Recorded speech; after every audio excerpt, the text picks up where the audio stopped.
ये resemble this अच्छीनियो। Rampur गांव में हरिया नाम का एक व्यापारी रहता था जो सेठ हरिश्चंद्र के यहाँ काम करता था। हरिया सेठ के खेतों पर मजदूरी करता था और फिर आए फसलों को नाव से दूसरे गांव में बेचा करता था। जल्दी जल्दी करो, सारा समय यहीं पर लगा दोगे तो यह सामान लेकर कब जाओगे? अरे थोड़ा जल्दी जल्दी हाथ चलाओ। हाँ मालिक, सारा सामान नाव पर रख दिया है, बस ये कुछ चावल के बोरे ही रह गए हैं। बस इनको भी रखकर हम तुरंत ही निकल जाएंगे। हाँ ठीक है, जल्दी करो। अरे बिरजू कहाँ गया? कहीं दिख नहीं रहा है वो। मालिक, बिरजू इस ठंड में अचानक बेहोश होकर गिर पड़ा था, इसलिए हम उसे घर छोड़ आए। अरे तो तुमने मुझे क्यों नहीं बताया? घर क्यों भेज दिया? मालिक मैं हूँ कि तुम बताओ जरा। आप मालिक है तो तुमने किससे पूछकर उसे घर भेज दिया? जी मालिक, गलती हो गई, आगे से ऐसा नहीं होगा। होना भी नहीं चाहिए, नहीं तो तुम्हारी नौकरी तो गई समझो। अब चलो सब जल्दी जल्दी काम करो। हरिया भाई, आज तो बहुत ठंड लग रही है, मेरे तो हाथ पैर ठीक से काम ही नहीं कर रहे हैं। भाई, सारा मामला तो पेट का ही तो है। अगर यह भूख ना होती तो मैं तो इस ठंड में घर से बाहर ही नहीं निकलता। पर क्या करें, जब भगवान ने पेट दिया है तो इसके लिए तो यह सब करना ही पड़ेगा। हाँ भाई शंकर, हम गरीबों के पास इस ठंड में काम करने के सिवा कोई और रास्ता भी तो नहीं है। काम करें तो कुछ पैसे मिले। एक ये हमारा मालिक है जिसके पास हम गरीबों के ऊपर जरा सा भी दया भाव नहीं आता है। इतनी ठंड में दिन रात हमसे काम लेता है और खुद तो सारा दिन बंद घर में घुसा रहता है। अरे भाई, थोड़ा धीरे बोल, कहीं मालिक ने सुन लिया तो खामखा ही सबको डांट पड़ेगी। वैसे भी मालिक के पास दिल कहाँ है हम मजदूरों के लिए? उन्हें तो बस काम से मतलब है, चाहे कितनी ही ठंड हो। अरे यूं रोने धोने से कुछ नहीं होगा, चलो। जितना जल्दी काम निपटे उतना ही जल्दी हम घर को लौट पाएंगे। सभी मजदूर नाव में बैठकर दूसरे गांव के लिए निकल पड़ते हैं। हरिया अपने परिवार के साथ एक छोटे से किराए के मकान में रहता था। हरिया सेठ हरिश्चंद्र के खेतों में खेती करके अपने परिवार का पालन पोषण करता था। हरिया का परिवार बहुत गरीब था और उनका घर भी टूटा फूटा था, जिस वजह से सर्दियों का मौसम आते ही उन्हें बहुत परेशानियों का सामना करना पड़ता था। माँ पिताजी को बोलो ना, वह छत की मरम्मत करवा ले और खिड़कियों को भी ठीक करवा दे। सर्दी का मौसम शुरू हो गया है। रात को जब खिड़की में से हवा आती है ना तो बहुत सर्दी लगती है। चिंता मत करो बेटा, मैं तुम्हारे पिताजी से कहकर इस खिड़की में पर्दा लगवा दूंगी, क्योंकि खिड़की लगाने के पैसे तो अब भी हमारे पास नहीं है, लेकिन पर्दा लग जाएगा तो उससे भी बहुत बचाव हो जाएगा। लेकिन माँ, पिछली बार जब हमने खिड़की पर पर्दा लगाया था तो तेज ठंडी हवा के कारण वह पर्दा उड़ गया था। मुझे नहीं लगता कि पर्दा लगाने का कोई भी फायदा होगा। एक बार कोशिश करके तो देख ही सकते हैं ना बेटा। तुम चिंता मत करो, मेरे पास कुछ पुरानी साड़ी पड़ी है, तुम्हारे पिताजी आएंगे तो उनसे कहकर खिड़की पर पर्दा टंगा दूंगी। थोड़ी देर बाद हरिया घर आता है। जरा सुनिए, इस खिड़की से बहुत ठंडी हवा आती है, यह लीजिए, आप इस पर पर्दा लगा दीजिए। ठीक है, अभी लगा देता हूँ, लेकिन मुझे नहीं लगता कि इससे कोई भी फर्क पड़ेगा। इधर तेज हवा चली तो पहले की तरह यह फट जाएगा। हरिया खिड़की पर पर्दा टांग देता है। ये देखो गुड्डू, तुम्हारा पर्दा लग गया। जी, मैं आपको कह रही थी कि ठंड का मौसम शुरू हो गया है। हमारी छत में जगह जगह छेद भी है। अगर ठंड में कहीं बारिश हो गई तो इस सर्दी को झेलना हमारे लिए कठिन हो जाएगा। इससे पहले कि कहीं बारिश हो, आप इस छत की मरम्मत करवा दीजिए। पर बिंदिया, तुम्हें तो पता है ना, मरम्मत करवाने में काफी पैसे लग जाएंगे और इतने पैसे अभी मेरे पास नहीं हैं। तो आप अपने सेठ से पैसे उधार ले लीजिए।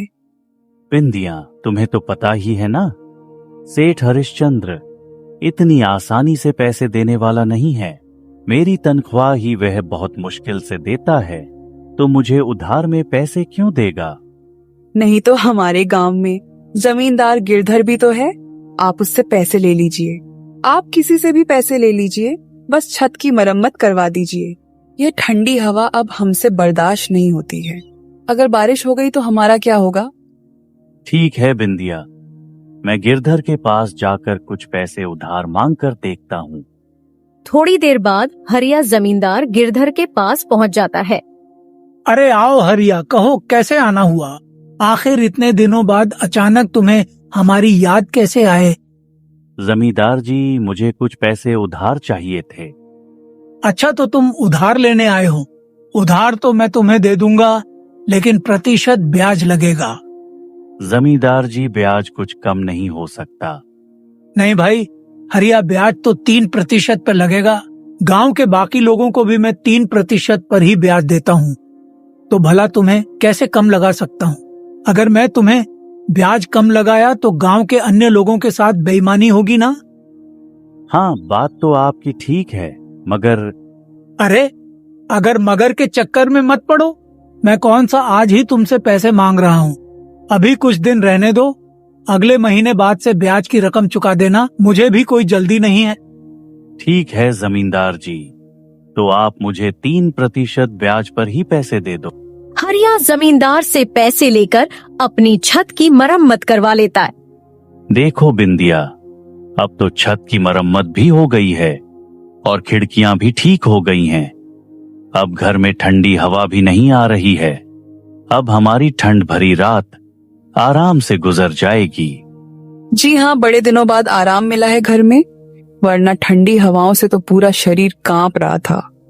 इस तरह हरिया का परिवार के दिन खुशहाल बीत रहे थे।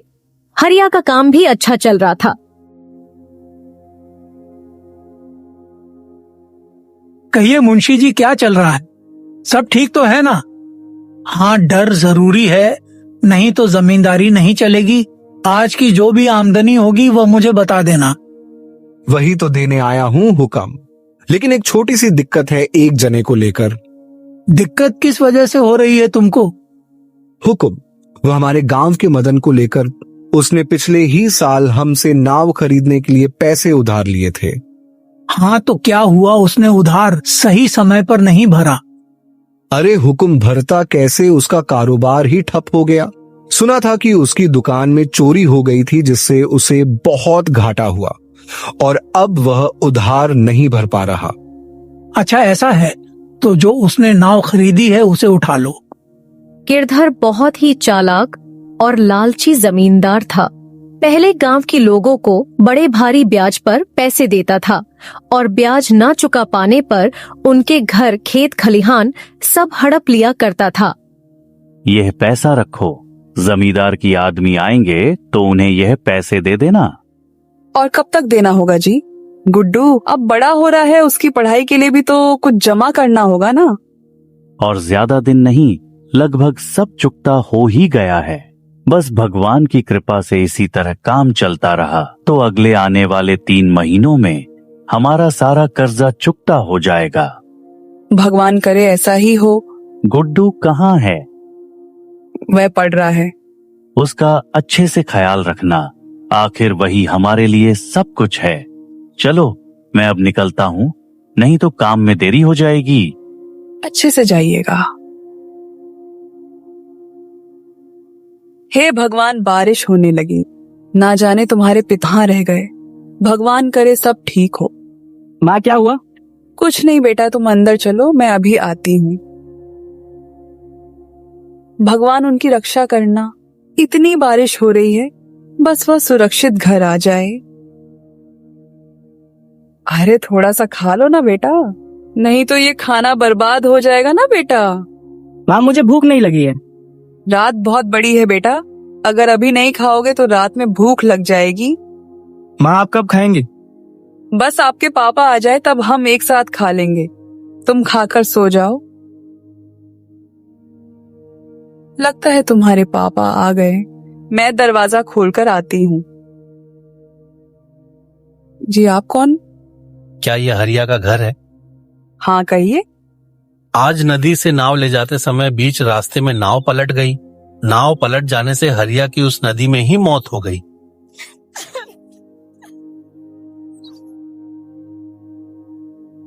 इसके बाद बिंदिया अपने जीवन में अकेली पड़ जाती है। उसके जीवन की सारी खुशियां चली जाती है। वह खुद तो दूर, वह अपने बेटे को भी 3 वक्त का ढंग से खाना नहीं खिला पाती है।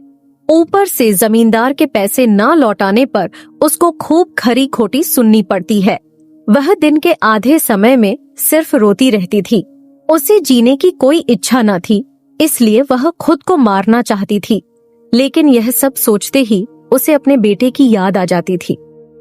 अगर मैं भी चली गई तो मेरे बच्चे को कौन देखेगा? नहीं, मैं कमजोर नहीं पड़ सकती। मुझे जीना होगा अपने बेटे के लिए। हम दोनों माँ बेटे को जीना ही पड़ेगा। लेकिन कुछ भी करूं, कुछ पैसे तो चाहिए ही, वह मैं कहाँ से लाऊंगी? जमींदार बाबू को तो वैसे ही पैसे देने हैं। अगर उनसे मांगूंगी तो क्या वह देंगे? जो भी हो, एक बार बोलकर देखती हूँ, हो सके दे। हरिया का और कितना पैसा निकल रहा है? जो उधार लिया था उसका 80% तो चुका दिया। अगर आज वह जिंदा होता तो शायद बाकी का उधार भी चुका देता। लेकिन उसके मरने से मेरा पैसा नहीं मिलेगा। वैसे भी बहुत समय हो गया है। अगर जरूरत पड़ी तो अब उसका घर बेचकर पैसे लेना होगा। अगर हम घर ले लेंगे तो वह लोग रहेंगे कहाँ? यह मेरा सर दर्द नहीं है, वह उन्हें समझने दो। मैंने जो कहा है वह जाकर करो। जी, आप दोनों कैसी बातें कर रहे हैं? बेचारी विधवा कहाँ से भरेगी? अब आपका ब्याज और अब आप उसका घर लेने की भी बात कर रहे हैं। इतनी ठंड में वो बेचारी अपने बच्चे के साथ कहाँ जाएगी? कम से कम उन दोनों के बारे में तो सोचो। उन दोनों का क्या कसूर? एक तो वैसे ही उनके सर पर मुश्किलों का पहाड़ टूट पड़ा है और आप इस ठंड में उनसे उनकी छत भी छीनना चाहते हैं। आप ऐसा मत कीजिए। यहाँ क्या कर रही हो तुम? तुम्हें कितनी बार कहा है मेरे व्यापार में बार बार दखल अंदाजी मत किया करो। तुम्हारा काम घर में झाड़ू पोछा करना है। जाओ और अपना काम करो। माफी हुजूर, लेकिन ठकुराइन जी बात तो सही कह रही है। इतनी ठंड में वह बेचारे कहाँ जाएं? मैं क्या कह रहा था हुजूर, हरिया ने जितना पैसा दिया था उससे कहीं ज्यादा उसके घर की कीमत है।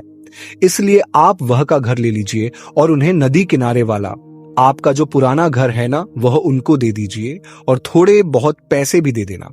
वैसे भी